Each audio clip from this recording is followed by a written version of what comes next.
Good evening. I'm Kelli Richards, CEO of the All Access Group and the host of All Access Radio.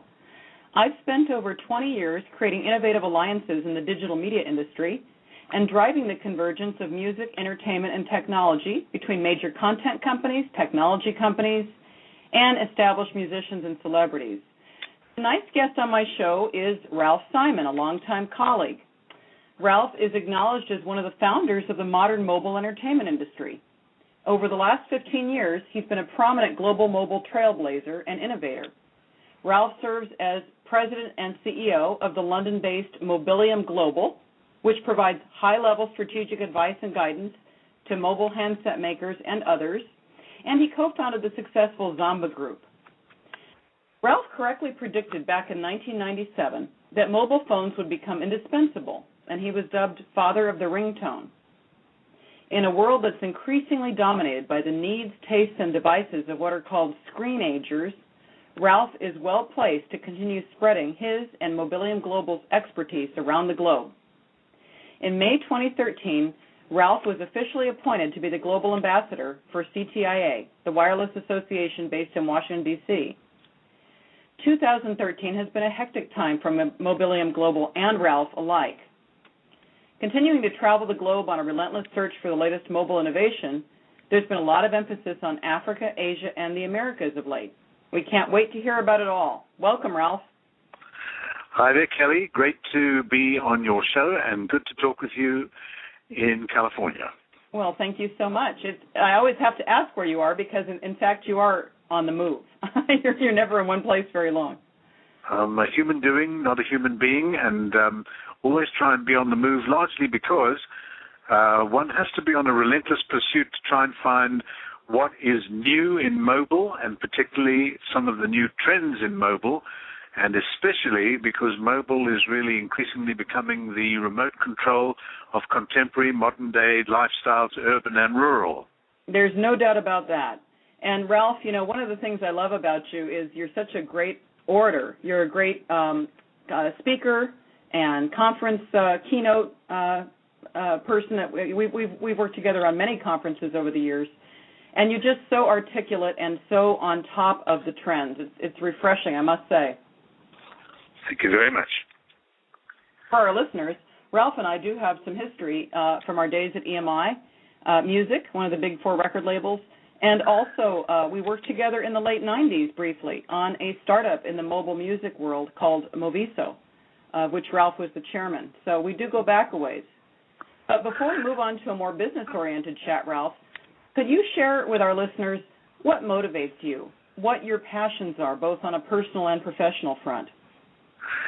Well, first of all, on a personal front, clearly one of the main motivations is being involved in international. It's almost like wanting to have one's own personal in-body State Department, because in that way one gets an interesting idea as to what's happening on a global and international level. I'm always interested in new technology and particularly ideas. The whole study of ideas, called epistemology, is a well-documented science established probably 70, 80 years ago. But for me, the whole notion of new ideas and how that weaves in to technology and how that weaves into creativity, because no new technology will come forth without creativity, and no new creativity today in the social media world, the social broadcasting world, will be without core new technology. And certainly on a professional level, the reason that I'm so engaged and involved in mobile is because when I look around the world and see the fact that there are now some 7 billion mobile phone subscribers and users, 7 billion, so that's literally one for every human on Earth, and in certain countries the usership can be 2.5 times, 2.5 devices per user.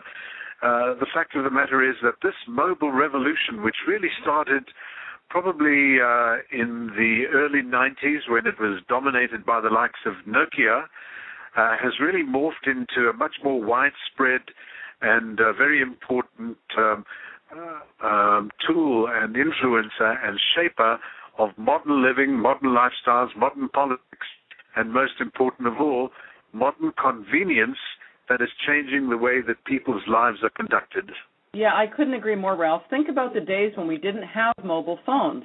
It was really challenging to travel, for example. You didn't want to leave your desk. That is correct.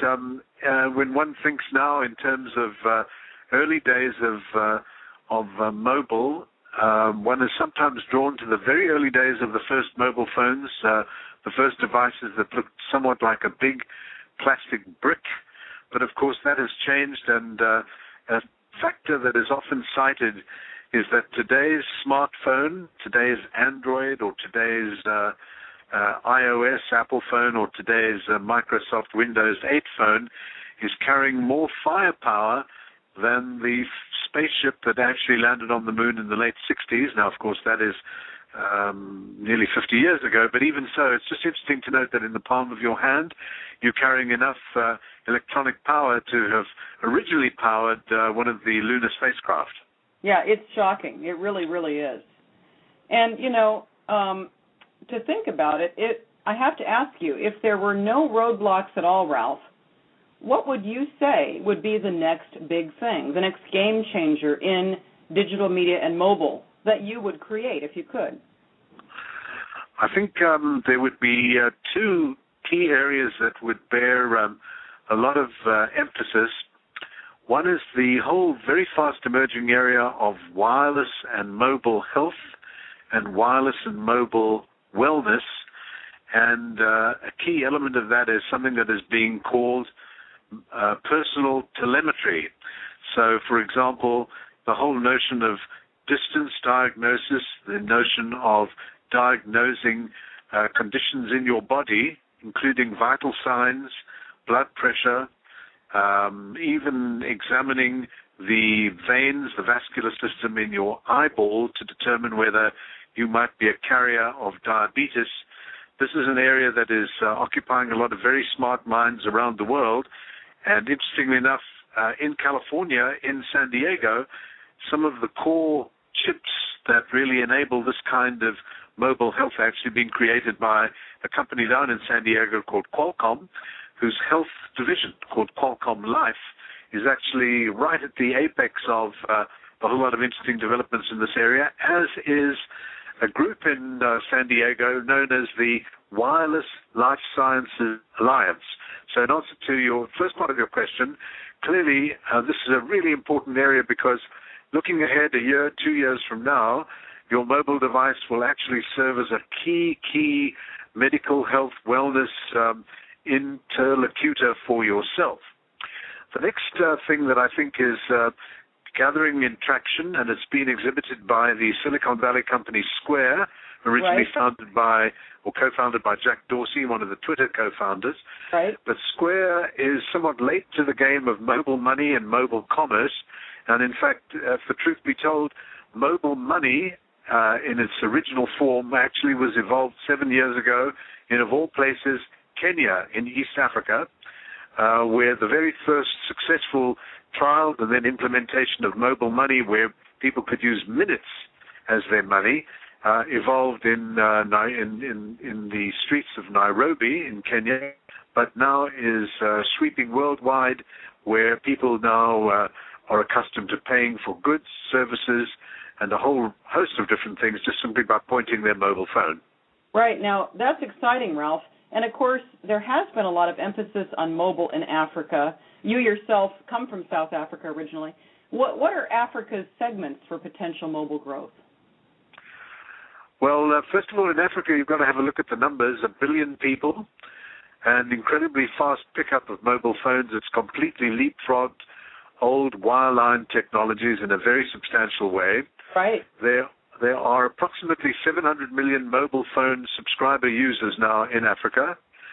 And if you look at the 54 countries in Africa, obviously the top 20 mobile markets are the most sophisticated. Some of them are as sophisticated as the United States mobile markets. In fact, in certain respects, particularly with regard to mobile commerce and money, even a little more advanced, strangely enough, even though the U.S. at an infrastructural level is certainly coming back into its force as a leader. It was lagging a little bit behind Europe over the last few years. But in Africa, the key new drivers clearly are basic communication, social media, something that is known now worldwide as social broadcasting, people sending messaging or videos or interpersonal communications on their devices. And the YouTube generation has also started making a massive impact in Africa, where visual communication clearly important. Of course, in Africa, going back thousands of years, right, it was always a verbal culture and a verbal and visual culture, but it was face-to-face. Now, of course, it's mobile face-to-mobile face. Yes, yes. All of that makes so much sense, and especially the part about, in multiple areas of the world, leapfrogging legacy systems, going right to mobile. That's been a huge driver for the growth of mobile in the last decade, I would say. Absolutely correct. Same could be said in certain regions of Latin and South America. Sure. In Brazil, as an example, in the run-up to next year's World Cup and next year's Olympic Games, the full speed with which there's been development across a wide range of social media implementations is really quite stimulating. And of course, if you look at Asia for many years has been very much ahead. Korea, probably the most networked, highest speed interactive country on earth, and people there think nothing of extraordinarily high speeds that are met through and by their devices. You know, I must tell you a story, if I didn't years ago, Ralph, and I might have, that I lived in Korea in 1972 as a child, and of course it was a night and day difference. It was a country impoverished in post-war poverty, and there, you know, believe it or not, I've not had the privilege of being back in Korea in that amount of time, 40 years, and I really imagine I would be absolutely shocked to go back there now and see what a world power it's become. It has indeed. Well, you're talking about South Korea, obviously. North Korea is a laggard, and clearly, whilst they're very good at massive displays of coordinated dancing on the so-called Freedom Day, as they call it, this past weekend, on the celebration of the armistice between South and North Korea. In South Korea itself, they also really developed huge global leadership in what is called MMOG, Massively Multiplayer Online Games.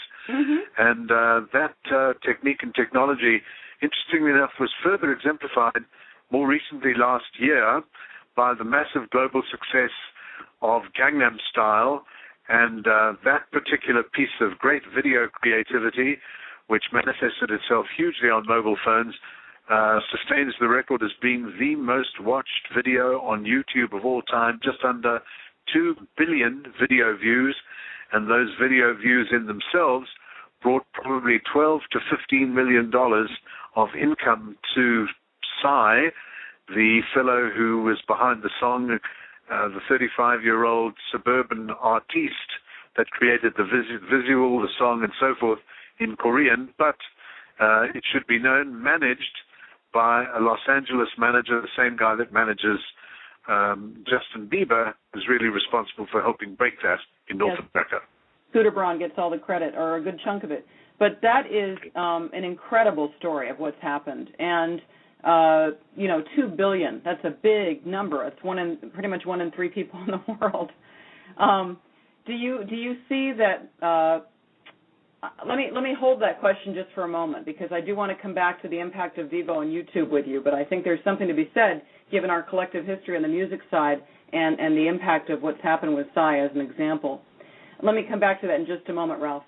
I want to ask you, in a world that is increasingly dominated by the needs, tastes, and devices of so-called screenagers, the millennials as we call them, what other markets are you moving into to spread Mobilium Global's expertise around the globe? Well, first of all, this whole notion of screenagers is really derived from the fact that probably one of the most dominant new directions that this whole mobile world is taking is the reality that people are really multi-screen users now, and that's the reason for coining the term Screenagers. It's now, they say 65% of people watching television are watching a second screen simultaneously. That is to say, whilst they're watching their usually interactive TV screen, they're looking at the screen of their mobile phone or their tablet or their phablet, that's P-H-A-B-L-E-T, a tablet that you can make phone calls from, right, or a PC or a laptop or even a desktop. And so this notion of multi-screen viewing is now becoming a de facto standard by which pretty much most people in developed countries and even in developing countries utilize. A well-known sociologist in LA has been talking about the fact that you don't even refer to this generation as millennials anymore. You call them pluralists because they have a plural kind of life that is looking at different forms, different diversities, different uses, different screens, really. They have a pluralism of looking at multiple things at the same time. You know, that's really well said, Ralph. I have to agree. Not only are you looking at multiple devices that they're looking at the same time, multiple social networks, the pluralist word is absolutely a perfect connotation for what's happening. Yes, and in fact, this word was coined by a very well-known, I guess you could call him a social media sociologist, also someone who worked at the White House in the Clinton administration on the technology front, was a teacher at USC in California, teaching specifically about mobile technology. His name is Morley Winograd, W-I-N-O-G-R-A-D, one of the really insightful writers of cataloging this whole new world and the way people think and act and react. But certainly, in answer to your question about screenagers on a global basis, this notion of being a screenager from 6 years old to 96 years old.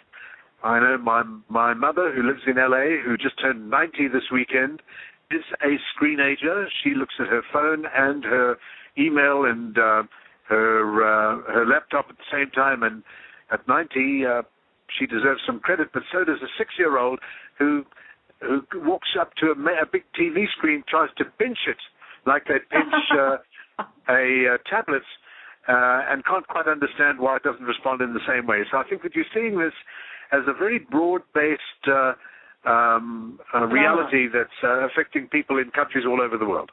It's fabulous. It's really flattening the globe, and of course the age barrier has been broken. And by the way, congratulations on your mom's having reached her milestone birthday. That's phenomenal. I love that she's so active and a screenager. It's fabulous. Yeah, 90-year-old screenager and still looking good. I'll bet. She's your mom, Ralph, after all. Now, of course, you're a very popular speaker on mobile and mobile entertainment internationally, as we discussed earlier, delivering keynote addresses at the All-Important Music Matters conference, for example. So what do you think are the top 2 or 3 things that matter most in mobile right now? One of the core imperatives and priorities is trying to accelerate innovation, and innovation that has got a particular colloquial and contextually relevant application and substance. To give you an example, if you are in, let's say you are in Latin America, and let's say you are in Argentina, or let's say you're in Mexico, it's very, very important that innovation has got to have colloquial relevance. Same applies all over the world, really. Yeah. If you're in India and you live in a particular part of India, let's say you live in northeast, you live in Calcutta, which is primarily Bengali-speaking, versus, say, Hindi, which is in Mumbai, further south in the country. There are peculiarities about the place you live in that require certain applications that have value. If you look at the United States, for example, I guess if you look at the music industry, country and Western music always had a catchment area in the southeast of the country. Right.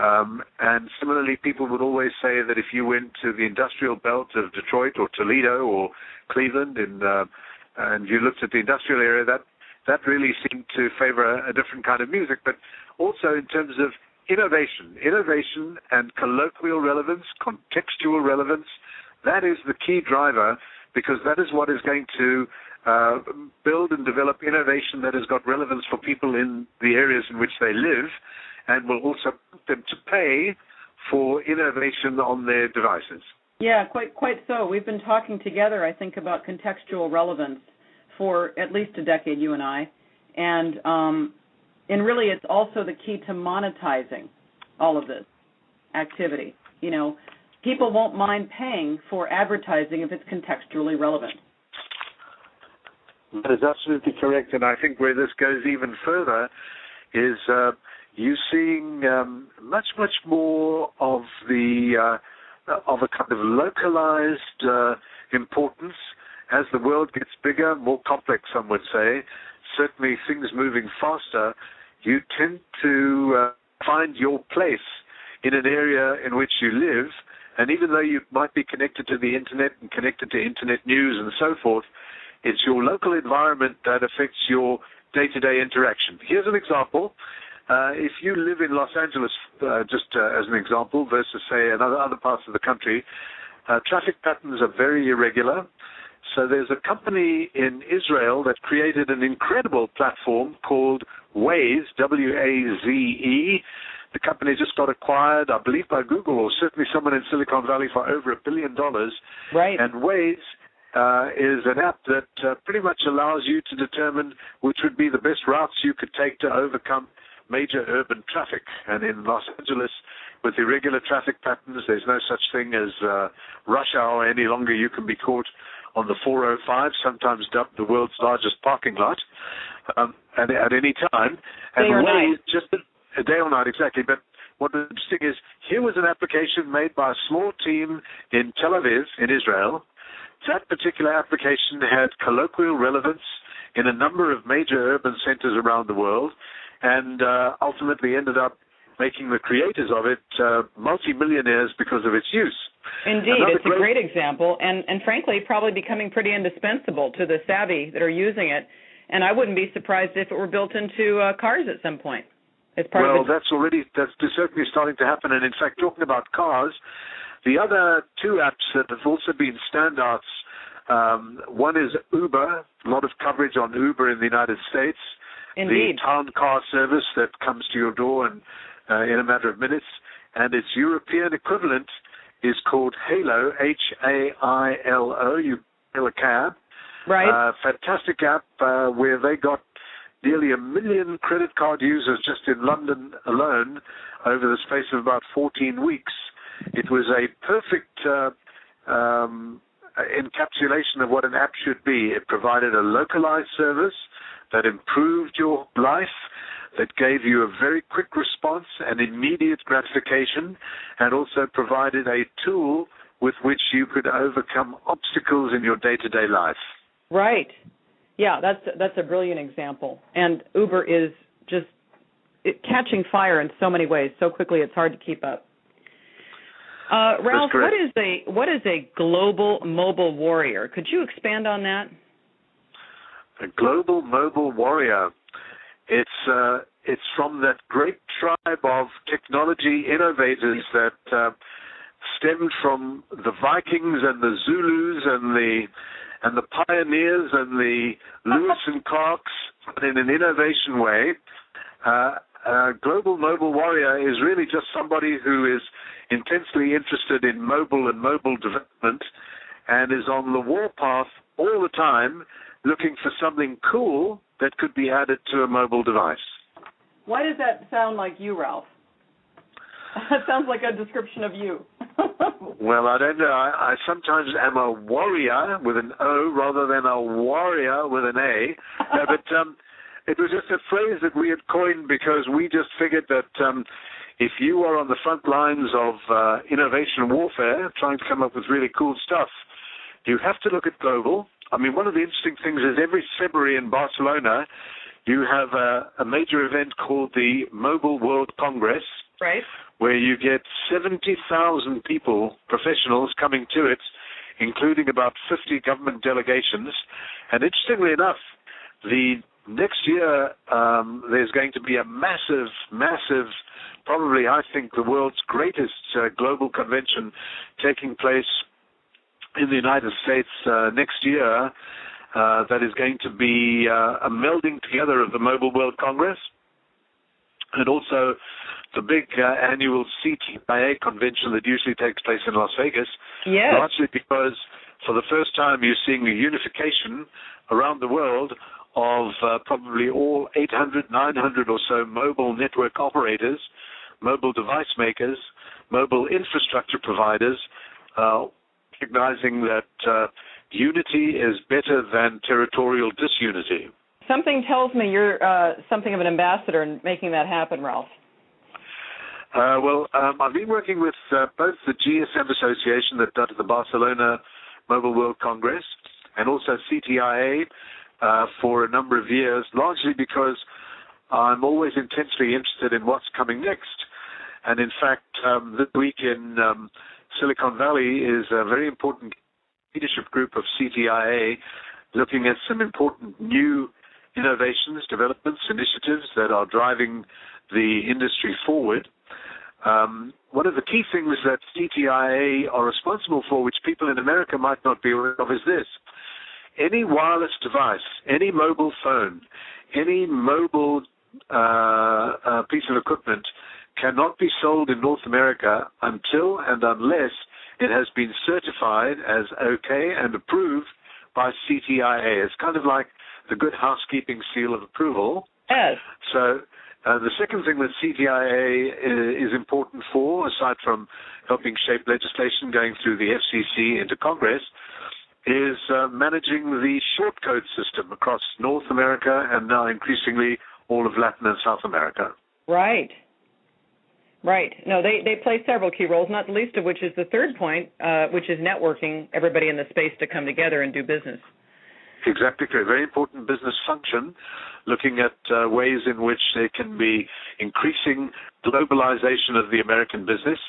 One of the big developments of the last 12 months has been that international telcos are starting to get a very interesting foothold in America. Deutsche Telekom, that owned T-Mobile, when their merger talks with AT&T fell apart, decided they were going to expand their interests. Telefonica, the big Spanish conglomerate and very big in Latin America, right, have a business that now already over $500 million in revenues. And Vodafone, very important, which owns 45% of Verizon, also opening up in the United States. And similarly, AT&T spreading their tentacles very widely internationally. Ralph De La Vega, the CEO of AT&T, is determined to make sure that AT&T has a global footprint and rather than just a North American footprint. Indeed. Now, Ralph, going back to our shared history in the music space, I wonder if we could talk for a few minutes about that. I'd love to know if you could share how the mobile market offers incremental revenue streams for music creators that were previously unavailable. We know there are many, but just pick a couple for an example, if you wouldn't mind. Well, I think probably the most obtrusive that we've observed in the United States over the last 9 months has been Spotify finding themselves as an access-only model. There are a number of other competitors in that space. We have Deezer, which was originally started and funded by Orange, now partly owned by Len Blavatnik, the new owner of the Warner Music Group, right, who also recently spent $600 million buying the Parlophone record label, which has Radiohead, Pink Floyd, and others. You have RDO, another access-only service. You have Rhapsody, of course, that's the pioneer in this space. And interestingly enough, one of the most creative and innovative and wide-reaching platforms comes from San Diego, and it's called Move, M-U-V-E, which was started as a subset by Cricket Telecom, a telco that was just bought 2 weeks ago by AT&T for $2 billion plus, and run by an incredibly creative, wonderful executive by the name of Jeff Toig, T-O-I-G, and Move boast almost 2 million users. They've just opened up Move in Brazil, where they've done something completely new, and that is most access services ask you to pay a monthly fee to get non-advertising service. What Move have done in Brazil is you can get your service paid for on a daily or a weekly basis. So let's say you only wanted a music service 2 days a week. Right. You pay a tiny little amount, and provided you pay, say, on Monday for Tuesday, you'll get Tuesday, but you won't get Wednesday, Thursday, Friday, and Saturday. Yeah, innovation abounds. Like the micro miniaturization of access services, and certainly for the lower economic groups who want music but only want it literally on demand, that's a much better way of doing it. Yeah, I completely agree. I know there are so many examples. Any others you'd care to share at the moment? In terms of international services, there's a fantastic music service in India, which has now become the de facto iTunes of India, called Artist Allowed, ALOUD. Right. Of course, China boasts a number of their own services, the Yahoo equivalent in China being a strong component, as is a company called Tencent. Tencent is a company that uses avatars rather than your own personal identity as we do in Facebook. Right. The notion of access only, the Spotify model, so to speak, is one that is gaining a lot of traction because people want to be able to access music anytime, anywhere, all of the time, some of the time, and don't necessarily want to have to buy a collection. This is no different, really, from what happened 60, 70 years ago when radio first started to emerge as a medium that allowed you to hear music for free, and it was the advertisers that were paying the freight. Well, yes, and of course, two other examples come to mind. One you talked about earlier with Psy and Gangnam Style, which we could say is an anomaly, but there may be other opportunities for artists in mobile with YouTube and Vevo and others. I believe that opens up an entire new revenue stream for artists to go direct to their fans and pocket a good chunk of the money.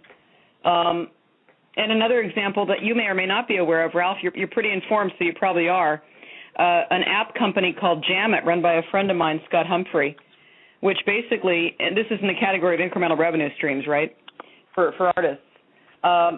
This basically allows you to, what they do is they license the master tracks of a recording by a popular group and separate out and isolate the individual parts so that it's a music education tool. You can actually play the drums or the bass or the lead guitar in your favorite song and put your version back into the master track. And, of course, monetizes back to the content creator. So there are all kinds of examples of mobile influencing incremental revenue streams for artists, and I think it's just incredibly powerful. I'm so excited about it. I see new opportunities every day, and I know you do too. Yes, and this is not the end of it. We're going to see more of this kind of interesting innovation. Of course, one of the big problems, which has been highlighted by some, most notably 3 weeks ago, the leader of the band Radiohead, with his new Atoms for Peace, pulled their music off Spotify on the grounds that artists do not get paid sufficiently. Well, we know that the payment from streams is very, very low. But one thing that these access-only services do is it acts as a new medium of discovery. Now, some people say that Pandora does that, and Pandora, with 75 million users, might be doing that, but it's not curated in the way that, say, Dr. Dre's very interesting new service called Beats Music, yes, which is essentially a music service aligned to Beats headphone products, and the Beats headphone product is really the dominant brand in that product category around the world. Correct. But Beats have taken a view of making curated music a priority. So I think we're going to see new, different shades of very interesting curation that are going to enhance ways in which people can discover new music. And I think the same thing will apply to television shows, entertainment, and other areas of social interest. Yeah, I agree, and I think that that's one of the things that's been missing is two things: discovery, which we're starting to see tools for, and curation. Because in a world where, starting 15 years ago, the internet made the world flat, what's missing is that editorial focus to help people find new music. And we're seeing those as examples. And that's a good segue to my next question, which is I'd love to hear your thoughts, Ralph, about the impact of Vevo and YouTube, and maybe even the new Revolt service by Andy Schwann and P. Diddy. Many label and publishing executives believe that MTV built an entire empire on the music industry's backs, the labels' backs. How do you think Vevo and YouTube are changing that? Well, first of all, Vevo is 18% by the record industry, so they do get a payback in a sense. And I always think that there's an interesting poetic irony in the fact that it was Doug Morris, the current chairman of Sony Music, right, when he was the chairman of Universal, that was the guy who did the original deal with iTunes that many people say was a huge nail in the coffin of the contemporary music industry because of the manner in which it reinforced the walled garden of Apple. Right. And here he is just a few years later giving the green light when he was still at Universal for Vevo, run by a very able, capable executive by the name of Rio Karayev. And Vevo, within 18 months, has become a multi-billion-dollar business, about to open internationally. And what it's done, I think, is just further reinforced the fact that visual music, particularly tied in to the demands and interests of screenagers, is what people want. We live in a visual culture. That's right. I say that if you live in the United States, you're seeing 10,000 visual stimuli per day, advertisements, visual images, movies, television ads. So in terms of Vevo, I just think it's a natural evolution in other countries in the world, particularly, say, for example, in India. You see the impact of Bollywood in the way that Vevo has impact. In Nigeria, you're seeing the impact of Nollywood, the Nigerian Hollywood. Right. And I think this is all really down to the fact that it's driven by new screen age use, demand, and desire. People relate best to visual interactions because that then also stimulates their social broadcasting on a personal level where they see something and want to share it with friends, Facebook friends, and so forth. I'm not too familiar with Andy Schwann and P. Diddy's new platform. I've heard some things about it. I haven't actually seen it in the screen flesh, if I can use that term. Right. But it's pretty fresh. It's only a couple weeks old. Right. But I did see something a couple of months ago in Singapore at Music Matters that changed my entire perception of the YouTube platform and process and generation. YouTube had 2 nights special events in Singapore built around Music Matters, where they got about 20 YouTube stars from Asia Pacific to fly into Singapore. These were YouTube stars that had garnered 7.5 million or more views for their work, and it was made up of musical artists, singers, instrumentalists, including a couple from the United States. And there was also one that really tickled my fancy and my interest. It was a woman from Japan who couldn't speak any English. She had become a YouTube star in Japan because she is known as Woman Cooking with the Dog. Now, that doesn't mean that the dog was in the pot or in the oven, so to speak. Oh, my. But she cooked with a dog alongside her. She would speak to the dog, and whenever she felt she'd created a great dish, she'd say some word to the dog. The dog's tail would wag. And believe it or not, that was something that developed a very substantial 10 million-plus YouTube audience in Japan. Oh, my. Which then evolved into her getting endorsement deals and so forth. So what it did, and what this YouTube thing certainly showed all of us at Music Matters, was that this YouTube phenomenon of the people's TV is a further embodiment of what is actually developing into a major crisis for traditional television, where traditional television is losing some of its audience to these fractured many channels in the way that Maker Studios, the Culver City, Los Angeles-centered platform now has 50,000 TV channels that they cater for and spew outwards. And indeed, run by our old friend Courtney Holt, ex of Interscope and MTV.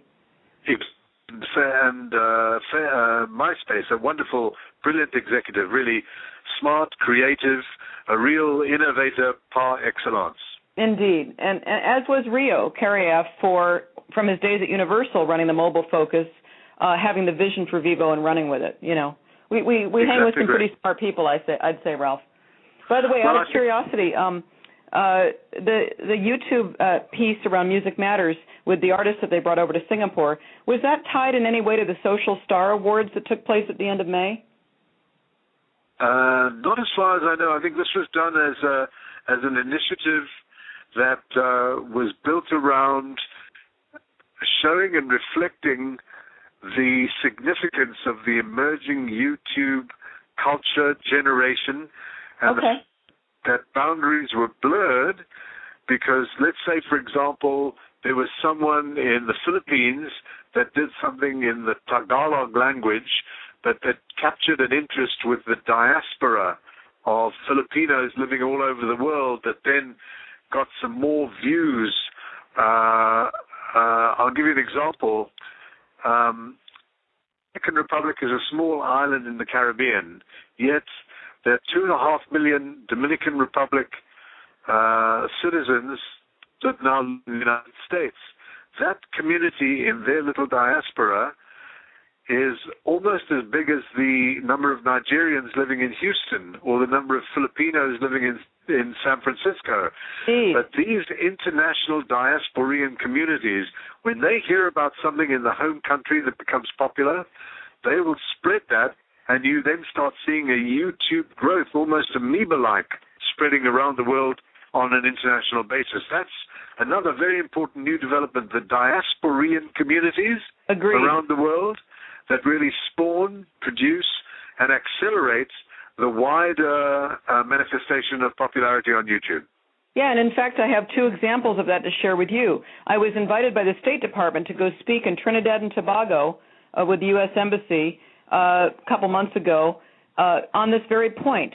The topic was to discuss digital distribution and monetization of all kinds of media content, music, films, books, etc. They've got a large diaspora all over the world, and they wanted to know what could they do to catalyze things in the home country that would then allow that diaspora to spread the word and help monetize their content.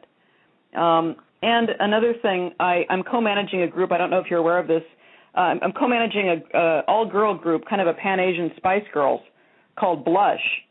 And they were handpicked through, like, American Idol, talent search in four countries in Asia and in India. Each one sings and dances extremely well, and they were chosen to form this supergroup to be called Blush. And the same kind of thing. They're getting a groundswell of the diaspora, the Asian diaspora, but piggybacking on what's happening, for example, in America, where the Asian culture is now what the Latin culture was 10 years ago in terms of the explosion in music on the scene. So these trends are absolutely universal, and again, we're seeing sort of a collapse globally of all these different countries and trends. Very interesting. Yes, I'm a great believer in the diaspora. There's a wonderful talk that I saw on TED.com by one of the great writers about displaced communities. His name is Pico Iyer, P-I-C-O, Pico Iyer, I-Y-E-R. Okay. And he spoke of the fact that there are now about 250 million people who live in places in which they were not born. And one of the cities where this is most dominant, prevalent, is Toronto, where Toronto now has more people living in Toronto that were not born in Toronto than Canadians who were. That's amazing. And I'm sure there are other cities that are rapidly closing in on that trend. Well, I know certainly in the UK, over the last 6-7 years, there's been the immigration of 1 million people from Poland moving to the UK, which is one of the strange byproducts of that 1 million people coming in because Poland is now admitted into the European Union, right, is that Roman Catholicism is now the fastest growing religion in the UK. That is an irony. The whole thing. It is. So maybe there's hope for a re-release of Jesus Christ Superstar.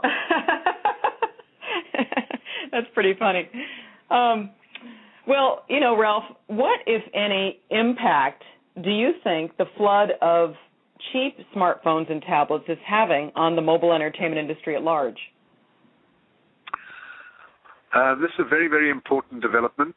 And low-cost smartphones is really going to spread a whole range of mobile innovation and applications at a much faster and accelerated rate. The companies that are behind this essentially are Samsung and Huawei, Huawei, the big Chinese manufacturer. Right. Nokia, too, have got a low-cost touchscreen smartphone that they claim can take high-grade photographs with great resolution in the dark. But this notion of low-cost touchscreen smartphones is very important, particularly for the so-called bottom of the pyramid. And you're going to see a lot with that. Where this has absolutely massive implications is low-cost touchscreen tablets. Right. I was recently in a meeting with the Minister of Telecoms in Nigeria, a very impressive woman by the name of Mrs. Omobola Johnson, and her goal is to get 100 million Nigerian students at school and university to get low-cost tablets that can become their personalized educational matrix, medium, and tool.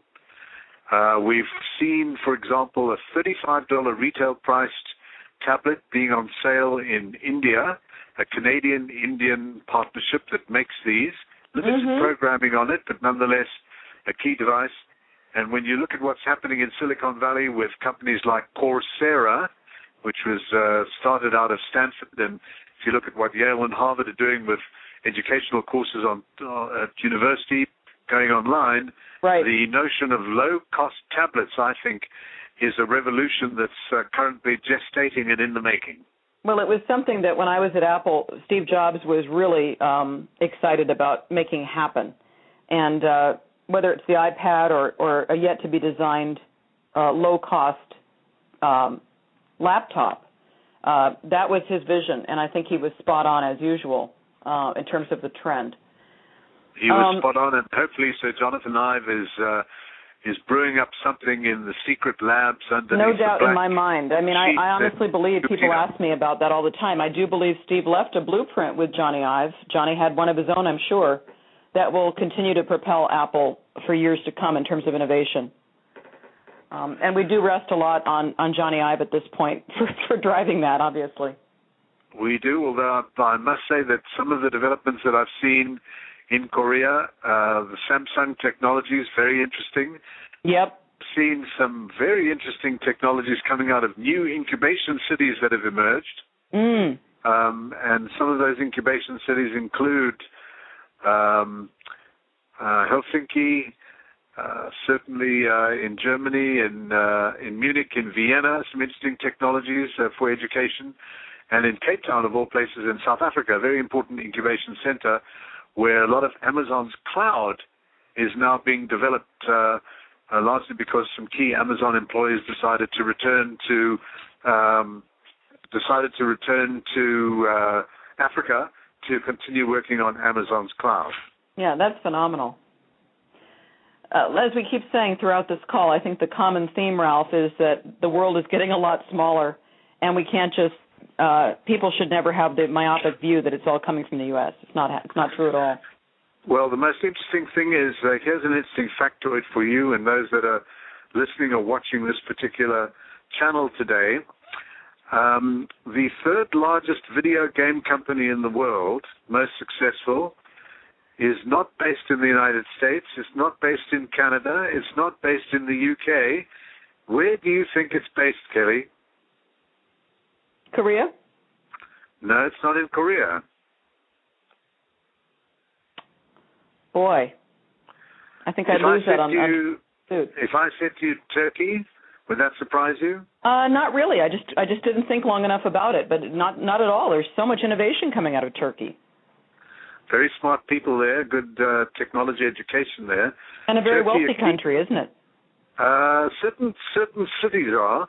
There's a very large rural agricultural rump that is not as educated as, say, key centers in Ankara, Istanbul, and of course, the other thing that I always look at in terms of innovation is which parts of the world are now the largest in terms of new patent registration.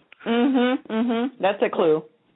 Well, first of all, Silicon Valley is the number one worldwide for new patents, certainly with technology. Right. The country that's number two in terms of new patents is Israel. Not surprising, really, thinking of the immense technology innovation that goes on there and not surprising at all. No. Exactly. But the whole notion of incubation cities and cities that are incubating and developing, this is growing widely as the emerging markets develop stuff that is impacting the already emerged and developed markets. Agreed. So it's a great time to be at the forefront of innovation, where you certainly reside. I do my best to be there as well. And on that note, Ralph, I want to ask you, on a recent Primetime Russia interview, you admitted that we need a combination of financial and social lubrication to re-spark innovation. Could you expand on that for a few minutes for the listeners that weren't able to experience that interview? Well, I was in Russia recently for, I do a fair bit of work there, particularly because there's some amazing developments in Russia. As a matter of fact, there's some key Russians that own a big slice of Facebook, as it turns out, and, of course, great mathematical talent in Russia that is manifesting itself internationally. What came about in this particular discussion on something called Russia Today, which is a government-sponsored news channel, kind of like their CNN, but it does have some kind of governmental oversight on it, so right. Don't interfere too much on it. We were talking about what is needed to grow social media lubrication. And what is meant by social lubrication is what grows interesting apps and innovation for social media. Well, of course, one of the key pieces of lubricant for social lubrication is, in fact, a VC community or a venture capital element, because you do need to have people funding, you need to have entrepreneurs putting money into new developments, because a terrible thing happens if you have no funding. And what is that terrible thing? The terrible thing is nothing. You go out of business. You absolutely need it. As you know, Kelly, there's a famous road in Silicon Valley called Sand Hill Road. Yes, indeed. Where the elevator pitch became more than just an urban piece of mythology, but it was Sand Hill Road and all of the venture capitalists that really helped lubricate the growth and the rise of Silicon Valley. In Russia, you're only seeing the start of a kind of emerging VC community. You're seeing the same thing in the UK. You are certainly seeing that emerging, although slowly, in Australia.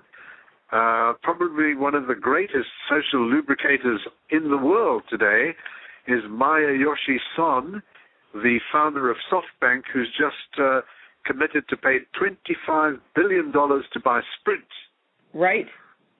So you need VC lubrication to enhance social media lubrication, to enhance people lubrication. That doesn't mean to say that everyone smears themselves in oil and goes to Burning Man. Right.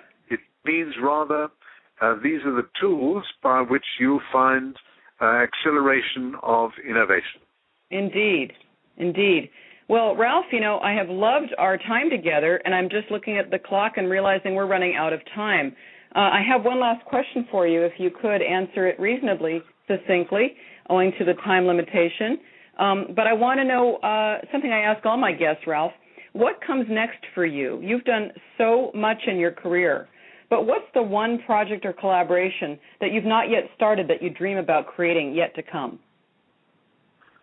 It's quite a difficult question because there are a number of different areas of interest. I think what I'm particularly interested in is continuing to develop really cool projects in emerging markets, and the emerging markets meaning the BRICS countries, Brazil, Russia, India, China, Africa, South America. Right. Because I'm convinced that the brain power and creativity in these emerging markets, married together with what we are seeing and we can do in America, because after all, in America, the moxie and the entrepreneurial effectiveness of American thinking, plus the creativity of British thinking, this is almost like the United Nations of innovation and creativity. Indeed. Really, my goal is to develop the United Nations of creativity, innovation, and social lubrication. Well, that is a big objective, and I think you're well on your way. And I must say, Ralph, it's been an incredible pleasure, a true treat to have this time with you. Thank you so much for making the time in your busy schedule to join us. And I look forward to seeing you reasonably soon. I hope so too, Kelly. I'd really thank you so much for giving me this opportunity to have this dialogue with yourself. I've always been a great respecter of yourself and your own intellect and your own view of the future. So for me, it's an absolute double pleasure, quadruple pleasure to be with you on your show. You're too kind.